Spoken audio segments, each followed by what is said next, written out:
On a more positive note, we see some pushback from the Tea Party on a petition to prosecute Eric Holder. And it's gotten over 1 million signatures. This is reported on InfoWars. Actually, Tea Party Net, theteaparty.net, is the site where you can find this petition.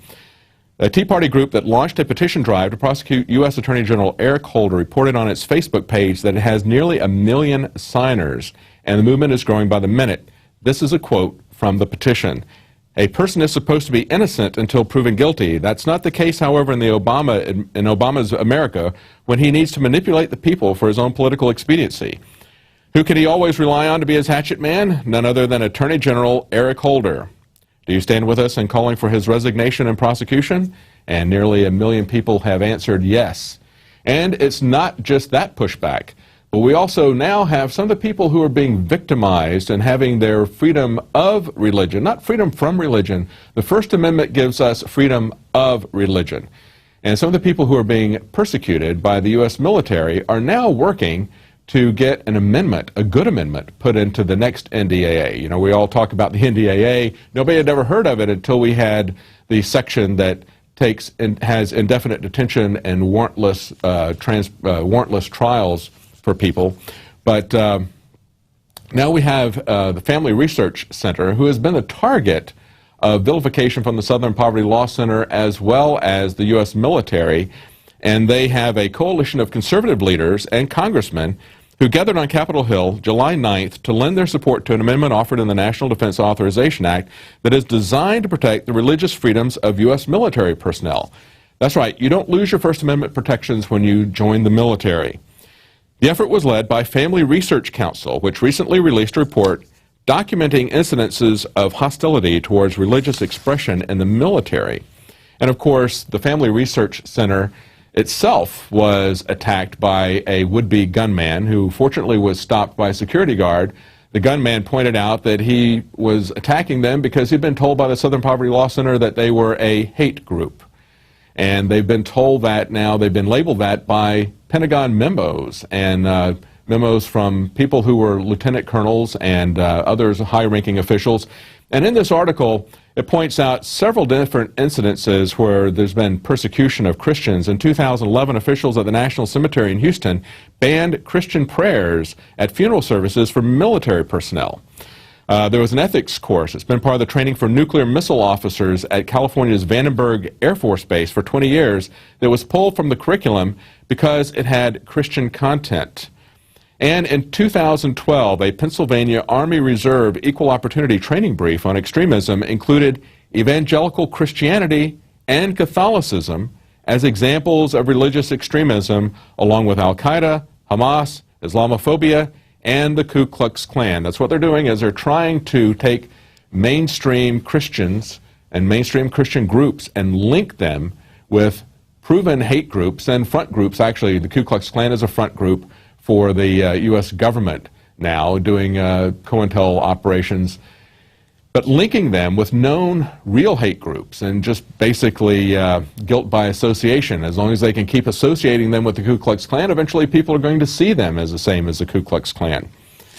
Now, in a rare instance of candor, Wells Fargo has expressed the truth about fiat currency. Take a look at this sign that they have in the Wells Fargo banks. It actually points out that your money is going to be worth a lot less in the future. So invest it now. The problem is they're telling you to invest it in dollar-denominated investments. The cognitive dissonance about the dollar never fails to amaze me, it says on this InfoWars article. People know in their bones that their dollars will be worth a lot less in the future, yet they continue to trust and cling to the dollar as a store of values. Commodities like copper, with an industrial demand, may fall in price, even drastically in the midst of a global depression, but the 30% or so drop in the price of something like copper will be running hard against the U.S. government's need to inflate away the value of the U.S. dollar by having the Fed create new money to buy up more and more government debt. That's right, you're going to need to have your money in something that is not a dollar-denominated fiat currency if you're worried about it, runaway inflation. Right now, for quite some time, the government has been engaged, the Federal Reserve has been engaged, not the government, but the private Federal Reserve has been engaged in a policy of quantitative easing. And they've created massive amounts of currency. That currency is still on deposit largely at the banks, where they are earning more money than they would if they lend it out. If interest rates go up and they start lending that money out, you can expect to see some massive inflation. So you might want to invest your money in gold or even in brass and lead, something that is going to retain its value. And besides investing in commodities, you might want to invest in helping to wake people up and inform them about the Federal Reserve and other issues that the mainstream press ignores. Now, you can get a membership, Prison Planet TV. Up to 10 other people can watch the news simultaneously. It's a great way to spread the information. It's a great way to inform people and to wake them up.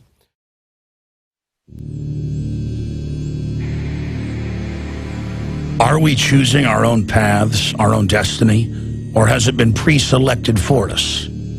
C.S. Lewis said, when training beats education, civilization dies. We need to always be cognizant of, as a free society, that information can be used as a weapon. Barrier to discovery is not ignorance. It's the illusion of knowledge. We are seen as nothing but biological androids. To gain control of education in America, not for a philanthropic purpose, but to change the thinking of the American people. From the time we're very young, we're taught to, worship authority, basically, because that's our key to survival as young children. Discover the history, the present, and the future of mind control. From compulsory state education to the Hollywood media brainwashing machine, we are kept in perpetual bondage to the ideas that shape our actions. In the CIA, scientists could actually film people who had been surreptitiously dosed with LSD. There's a brain entrainment process that takes place. That gives the government free rein to create whatever story or narrative it wants to create. Whatever the public face of something is, whatever they're talking about publicly, there's something else over here they're probably not looking at. How to engineer the opinion of the American people so that they would fully endorse, not only endorse, but demand a war. When you watch mainline establishment television, you are putting yourself in front of the barrel of a gun. Discover the history, the present, and the future of mind control, psychological warfare, brainwashing. Are we controlled and manipulated? You bet. That's mind control par excellence. Find out how deep the rabbit hole really goes with this new groundbreaking documentary film, State of Mind. Available exclusively at Infowars.com.